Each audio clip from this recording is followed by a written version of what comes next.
Boa noite a todos, bem-vindos a mais uma aula, conhecendo as 613 mitzvot da Torá, conhecendo os mandamentos judaicos que a Torá nos ensina.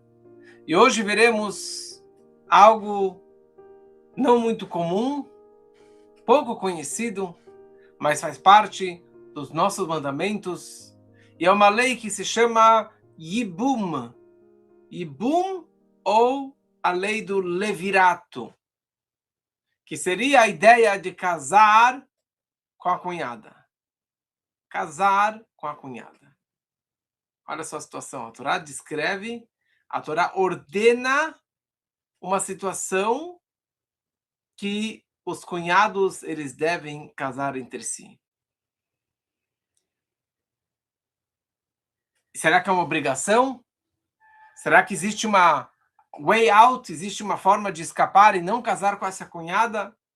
É isso que a Torá nos ensina com essa lei do levirato, o yibum. A Torá nos ensina o seguinte: quando um homem falece e ele não deixou os filhos, não teve filhos, ele era um homem casado com sua esposa e ele acabou falecendo por qualquer razão que seja, e ele acabou não tendo filhos com ela.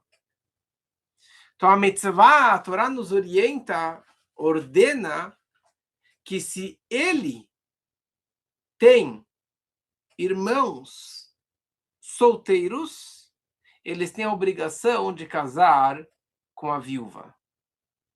Então, digamos, vamos dar um nome aqui. A Raquel casou com Yaakov, com Jacó. O Jacó faleceu e ele tinha seus irmãos. Então, o primeiro irmão mais velho, ainda solteiro, ele tem a obrigação de casar com a Raquel. Essa que é a lei do Yibum, em hebraico, e a lei em português seria levirato. Levirato não tem nada a ver com a tribo de Levi. Levirato vem da palavra levir, no latim, que significa irmão do marido.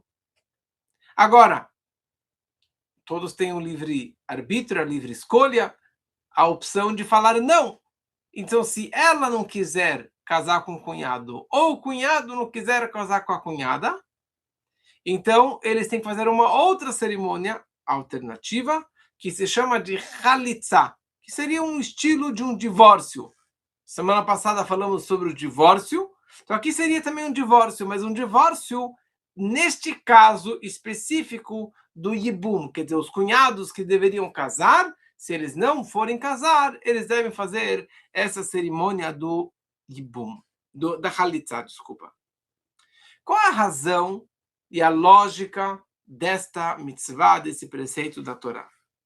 Então, aparentemente, lendo a Torá fala claramente que o filho que nascer deste novo casamento entre os cunhados, entre o Yavam e Yavamá, ele vai herdar e ter o nome do pai falecido. Quer dizer, do pai não, seria do pseudo pai que ele não teve. Então, a primeira criança que nascer deste casamento, ele será contado ao irmão morto, para que o nome do irmão não seja esquecido, não seja apagado. Só que você abre o Talmud, não tem nenhuma obrigação desse novo casal dar o nome do homem falecido, quer dizer, do falecido marido, da mãe agora. Só que a ideia, quando a Torá descreve o nome entre aspas, certo? Isso se refere à herança. Quer dizer que essa criança que nascer, esse filho que chegar a nascer, ele vai herdar as propriedades e o dinheiro daquele irmão falecido. Só que vamos primeiro mergulhar um pouquinho na lógica e no porquê dessas leis, qual a explicação dessa lei, para depois vermos mais alguns detalhes e o que isso se aplica hoje em dia.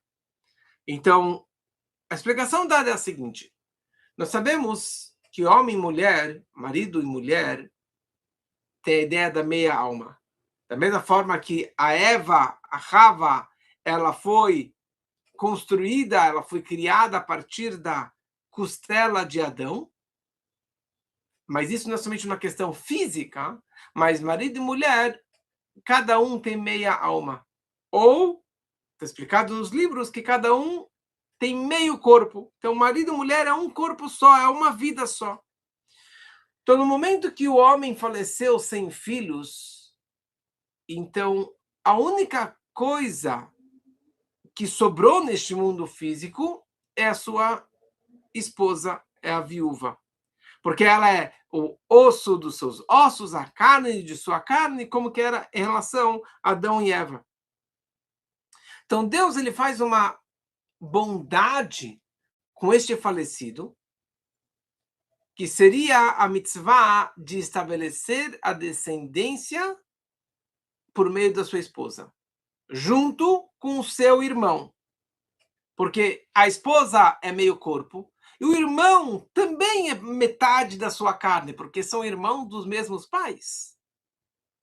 Então agora que vai vir uma criança deste casamento, essa criança ela vai tomar o lugar do seu, que seria seu pai, e vai servir a Deus no seu lugar, trazendo grandes méritos, grandes ruiot, porque os filhos eles trazem grandes méritos aos pais já falecidos. Então, essa é uma explicação básica. Só que existe uma explicação mais profunda da Kabbalah e da Hassedut. Os místicos eles explicam que toda a ideia dessa mitzvah, desse preceito, é a ideia dos Gilgulim, da reencarnação, reencarnação de almas. Explicado na Kabbalah, na Hassedut, que existe o que se chama Gilgul, que a alma ela vai e vem várias e várias vezes neste mundo. Mas toda jornada, toda vez que a alma vem ao mundo, ela tem uma missão especial que ela tem que cumprir durante essa vida. Então, quando o irmão vai casar com a esposa do seu falecido irmão, a alma do falecido ela vai ser reencarnada dentro daquela criança que vai nascer. E dessa maneira, ele vai permitir que a alma do falecido possa completar o seu propósito que ela veio para este mundo. Então, normalmente, quando uma alma precisa reencarnar, só uma centelha, um pedacinho da sua alma que vai ser reencarnada e voltar para este mundo físico. Mas neste caso, do Yibum, toda a alma do falecido vai ser reencarnada na alma daquela criança. Então essa é uma ideia mais profunda pela mística do porquê realmente precisam casar e ter aquele filho que vai ter o nome, entre aspas, daquele falecido pai ou tio. Então, como a gente falou antes, eles têm que casar. Agora, se um dos dois não quiserem casar, eles devem fazer a cerimônia que se chama Chalitza. E é isso que a Torá descreve. Como que funcionava esse Chalitza? A Chalitza, toda a comunidade se reunia para testemunhar esse ritual, no qual a esposa, ela Chalitz, ela retirava o sapato do irmão do seu falecido marido, e ela também precisava, em algum momento, cuspir na frente dele, na frente dos testemunhas. O que significa isso? Com base na Kabbalah, o terceiro Rebbe, o Tzemach Tzedek, ele dá uma explicação bem profunda, mas que vai esclarecer o porquê desse ritual inteiro de retirar o sapato e de fazer esse cuspe e assim por diante. Quando uma pessoa falece sem filhos, sua alma, como falamos antes, ela precisa de uma reencarnação.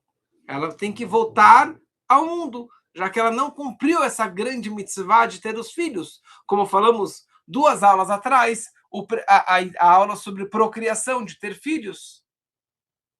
Só que o quê? Essa alma, ela só pode ser reencarnada no momento que for feita a cerimônia ou do Yibum ou da Halitzá. Ou que a sua viúva case com o cunhado, ou que eles façam aquele divórcio que se chama a Halitzá. Então, se eles optarem em não casar, e não fazer a cerimônia do Ibum, talvez porque o irmão ele pensa, eu sou incapaz de cumprir essa grande responsabilidade de trazer a alma do meu irmão de volta. Tipo, é uma grande responsa. Então, ele vai falar, talvez, eu não quero fazer isso. Tudo bem, ele tem o direito. Então, eles têm que fazer a Halitzá. No momento que eles fizerem a Halitzá, a partir de então, a alma do falecido irmão vai poder reencarnar em outra pessoa. Repetindo, se eles casarem através do Yibum e tiverem uma criança, então a alma do falecido vai ser reencarnada dentro daquela criança que vai nascer. Se eles optarem em não casar, então eles têm que fazer esse divórcio, essa Halitzá, para que essa alma possa ser libertada e ser reencarnada em uma outra pessoa. E essa que é a grande diferença entre o ser humano e anjos. Anjos não casam, anjos não têm macho e fêmea, e não existe filhos. Anjos não têm filhos. Normalmente, quando a gente fala sobre anjos, é o lado masculino, mas não tem casamento, não existe sexo entre os anjos. Quando a pessoa ela falece sem filhos, a sua alma fica ligada aos anjos. Porque os anjos também não têm filhos. Então ele fica da mesma maneira. E assim ela fica impossibilitada de reencarnar e voltar ao mundo e cumprir a sua missão neste mundo. Então a solução para isso é a Halitzá. E a Halitzá é a cerimônia que representa o fato que ela vai retirar o sapato do irmão. O que representa isso? O profeta Zacarias, ele descreve que uma das diferenças entre os homens e os anjos são o seguinte: anjos são aqueles que são chamados de omdim. São anjos que eles ficam parados, estáticos, no mesmo lugar. Então, o anjo Rafael, ele sempre vai ser o anjo da cura, da refuá. O anjo Micael, sempre vai ser o anjo da bondade. O anjo Gabriel sempre vai ser o anjo da Gevurá, da severidade, e assim por diante. Eles nunca vão mudar a sua shlichut, a sua missão, a programação que Deus deu para eles desde o Gênesis. Os seres humanos são chamados de Mehalchim, pessoas que caminham, ou caminhantes, pessoas que se movimentam, sempre estão subindo, crescendo, avançando, mudando, porque eu não sou, ninguém nasce severo ou bondoso ou de uma maneira. Nós estamos aqui para mudar as nossas emoções, os nossos comportamentos, a nossa índole, assim por diante. Então, os anjos, eles são estáticos. Eles não têm a capacidade de crescer, de subir, de avançar, de mudar. Já os seres humanos, eles conseguem, estando aqui embaixo, neste mundo físico, subir, avançar, melhorar ou piorar. Essa que é a nossa graça da nossa vida. Então, ou a pessoa em vida consegue crescer e avançar, ou seus descendentes conseguem ajudá-lo a crescer e continuar subindo espiritualmente. Então essa pessoa faleceu e ela não cumpriu a sua missão. Ela não teve filhos. Então como que ela faz? ela tem que ser reencarnada novamente, ela tem que voltar ao mundo. Então, se a esposa não quiser fazer o casamento, o ibum, eles vão fazer essa cerimônia de Khalitsa, esse divórcio entre os cunhados. O que ela vai fazer? Ela vai até o cunhado, ela se agacha, ela solta o cadarço do sapato do cunhado e ela remove o sapato. Que isso representa, pela Kabbalah, a remoção de qualquer amortecedor ou obstáculo para os pés estarem no chão. Dessa maneira, ela está permitindo que a alma daquele que partiu possa ficar sem sapatos, que ela possa caminhar novamente neste mundo mais uma vez. Que ela possa voltar a este mundo a caminhar e fazer a sua missão aqui embaixo. Não é à toa que o anjo Matat, ou Metatron, o arcanjo Metatron, pela Kabbalah ele é chamado de sapateiro.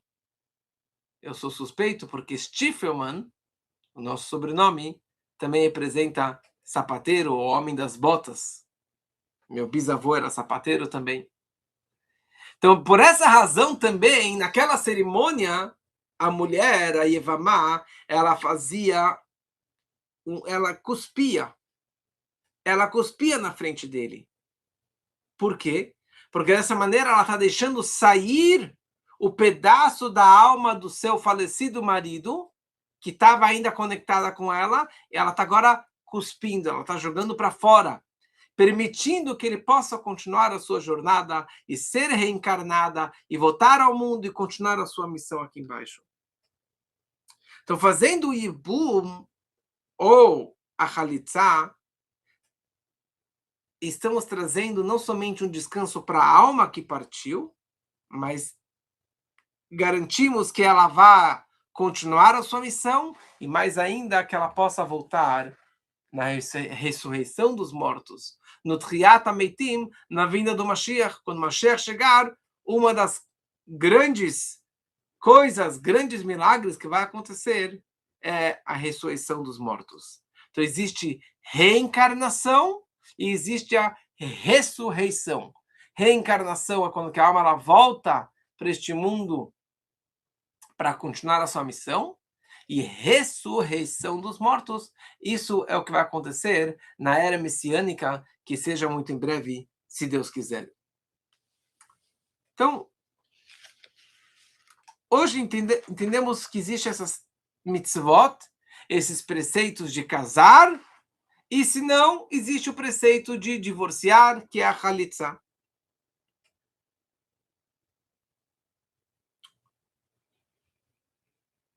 Se o falecido não tiver irmãos, então não tem a mitzvah. Então, ele pode casar com qualquer outra pessoa e ela pode casar com qualquer outra pessoa. Esse preceito só vai existir se ele tiver irmãos solteiros.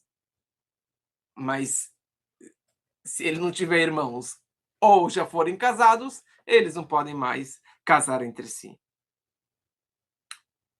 Então,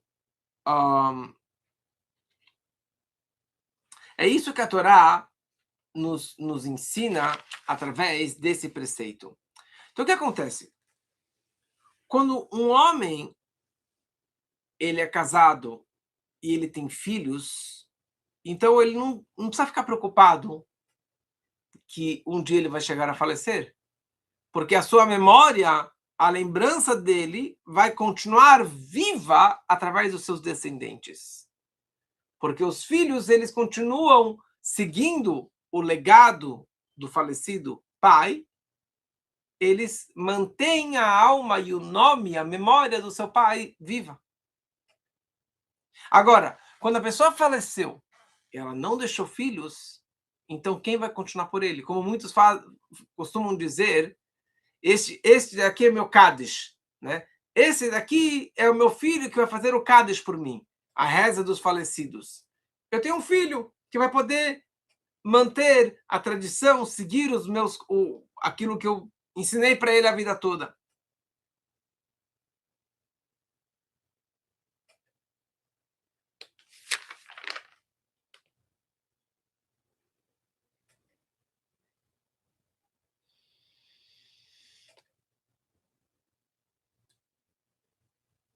Só respondendo uma pergunta bem feita aqui no canal. Essa Yevamá, essa mulher, ela não pode casar com ninguém se tiver essa situação. Se o marido faleceu e ela tem um cunhado que poderia casar com ela, ela não pode casar com outro homem. Se ela casar, é um pecado, é uma transgressão, e ela tem que separar e casar com este cunhado. Então, é isso que a Torá nos orienta, e essa é uma mitzvah, obviamente, que aplica somente na regra do judaísmo, faz parte das 613 mitzvot entre os judeus. Mas, de qualquer maneira, quando a pessoa ela falece e ela não deixou filhos, então, para que seu nome não possa ser esquecido e que possa continuar vivo, então Deus ordenou que os cunhados casassem. Porque os irmãos têm muitas coisas em comum, e como falamos antes, marido e mulher também tinham muitas coisas em comum. Então, para que a criança que nascesse daquele casamento, ela pudesse substituir e manter o nome, manter a lembrança daquele falecido para sempre. Agora, nem todos têm um irmão que pode manter essa lembrança. Então, esse costume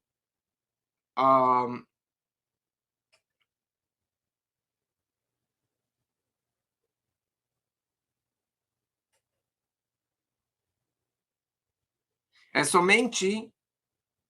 Olha só que interessante. Nem sempre se tiver um irmão. Agora, se tiver um parente, tiver um primo que é solteiro ainda, então seria orientado, não faria essa cerimônia, mas seria correto que eles casassem entre si e dessa maneira estaria mantendo o nome do falecido também vivo.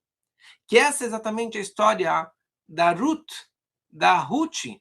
A Ruth é moabita, que seria a bisavó do rei Davi. Qual é a história dela? A Ruth, ela perdeu o marido, e na hora que ela perdeu o marido, daí ela volta para Israel com a sogra, e ela acaba encontrando o Boaz. Por quê? Porque o Boaz era primo do seu falecido marido. Por isso que eles acabaram casando. E dessa maneira, ela também, de certa forma, acabou mantendo o nome do falecido.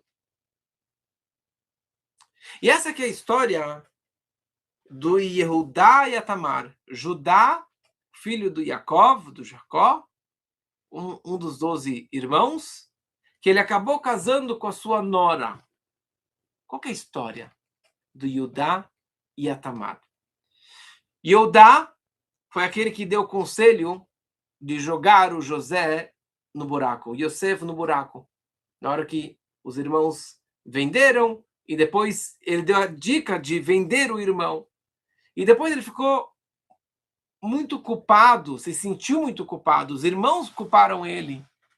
Porque se ele tivesse dado a dica de devolver o irmão para o pai, nós teríamos seguido a tua observação, a tua dica. Então ele acabou indo embora. E a Torá descreve que ele acabou casando com uma moça. E eles tiveram 3 filhos. Onan e o Shelah. Eles cresceram. E o casou com a Tamar. Essa Tamar, ela era filha do Shem, que era filho do Noé, do dilúvio. Então, o filho mais velho do Judá casou com a Tamar, que era neta do Noé. Só que ela era muito bonita. E o ele pecou. Ele não teve relações da forma correta, ele acabou desperdiçando o sêmen, e isso é um grande pecado pela Torá. Ele foi punido, ele foi castigado, ele acabou falecendo. E não deixou filhos. O que acontece? Ele tem mais 2 irmãos caçulas, solteiros. Então, automaticamente, o Onan foi lá e casou no sistema de Yibum com com a Tamar.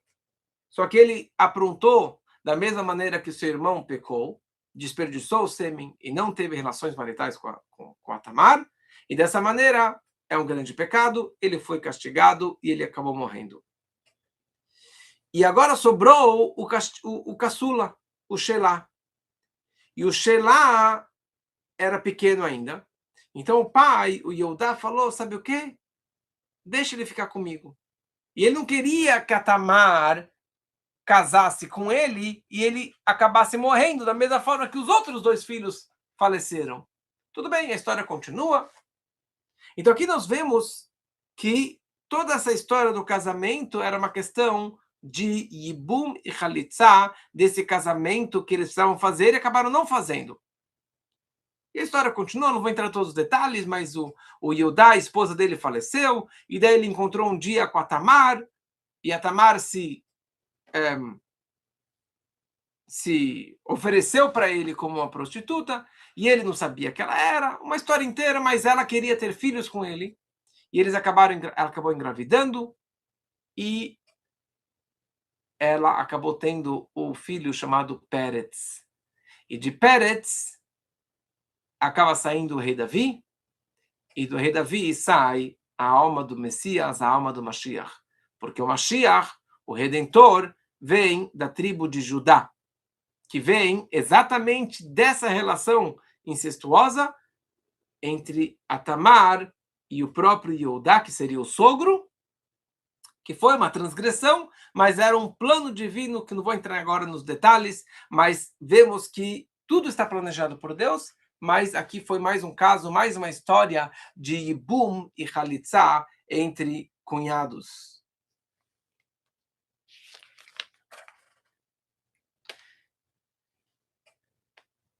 Então, hoje em dia, não se faz mais Yibum. Não sei por que exatamente, mas acho que é muito complexo. Então, não se faz mais a cerimônia de Yibum, mas a Khalitsa, o divórcio, sim, é obrigatório, porque acontece, a pessoa faleceu, aconteceu alguns anos atrás, e é toda uma cerimônia que acontece raramente, mas se acontecer, precisam fazer essa Khalitsa para liberar tanto o homem como a mulher. E aqui podemos aproveitar um pouquinho esse momento para falar o seguinte. Sobre falecidos, sobre a alma de um falecido, que no momento que a pessoa ela falece, ela parte desse mundo, ela precisa de alguém para que possa manter a sua memória. Alguém ou algo que possa deixar aquela pessoa viva para sempre. Então, as nossas boas ações perduram para sempre. As nossas mitzvot perduram para sempre, porque elas são chamadas de nossos filhos, porque vão manter a minha chama, a minha memória. Uau, foi aquela pessoa que construiu esse lugar, construiu essa sinagoga, que deu essa doação, que doou esses livros foram escritos por ele, ou essas boas ações, esses ensinamentos foram falados por essa pessoa. Então, as boas ações mantêm, ou se ele deixou alunos, se ele deixou muitos ensinamentos, tudo isso mantém a chama acesa daquela pessoa falecida. Então, quando um ente querido falece, ou até um conhecido acaba falecendo, não é que ele fica para trás e todos esquecem. No judaísmo, nós fazemos de tudo para manter a memória e a chama acesa daquela pessoa. Então, quando os filhos, os descendentes, os netos ou os amigos, eles fazem alguma boa ação, alguma mitzvah, em elevação da alma daquela pessoa, daquele ente querido, então aquele estudo está sendo feito em elevação da alma daquela pessoa. E a alma daquela pessoa, do falecido, ela fica mais forte, ela brilha mais. e tem uma elevação. Todo estudo que é feito, toda boa ação, toda doação, toda coisa que é feita em nome, em memória daquele falecido, estamos ajudando a alma para que ela possa atingir um nível, um patamar mais alto, mais elevado no Gan Eden, no paraíso.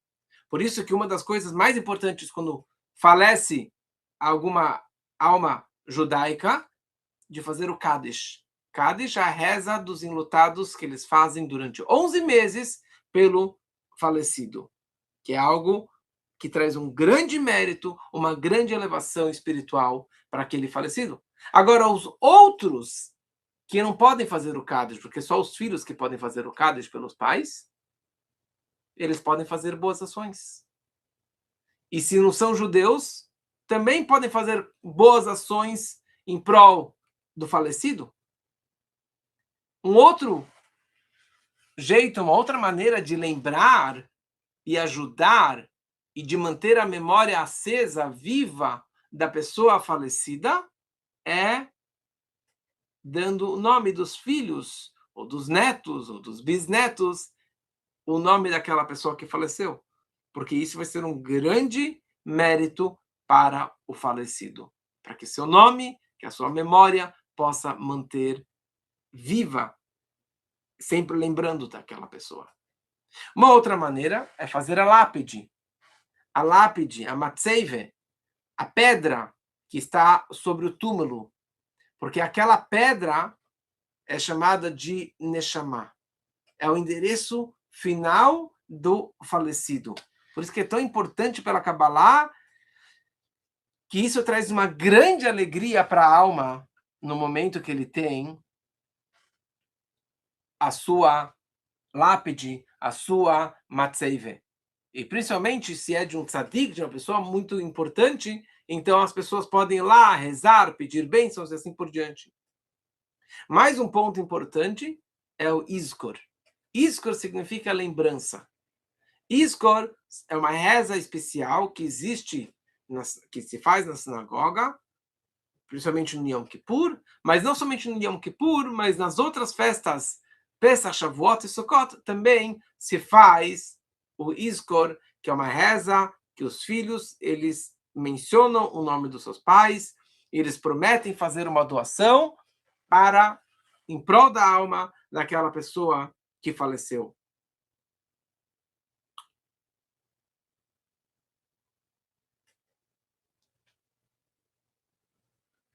Então, essa que é a ideia de fazer alguma coisa em prol da alma de um falecido. Por isso que quando a gente fala, se você gostaria de patrocinar esse shiur, se você gostaria de fazer essa aula em nome de alguém, em memória de alguém, em mérito de alguém, sim, isso tem um poder muito grande, porque todo esse estudo está sendo feito em teu mérito, que você ajudou, que você patrocinou, que você fez um Pix e ajudou que essa aula pudesse ser feita e bem preparada para que você pudesse ajudar ou a si ou aquela pessoa, aquele ente querido. Então essa que é a ideia, um pouquinho dessas mitzvot, do Yibum e da Chalitzá, desse casamento entre os cunhados, ou o divórcio dos cunhados, que não tenhamos situações como essas, mas é importante estudarmos e conhecermos todos 613 preceitos e mitzvot da Torá, que possamos continuar juntos aprendendo cada vez mais. Uma boa noite para todos.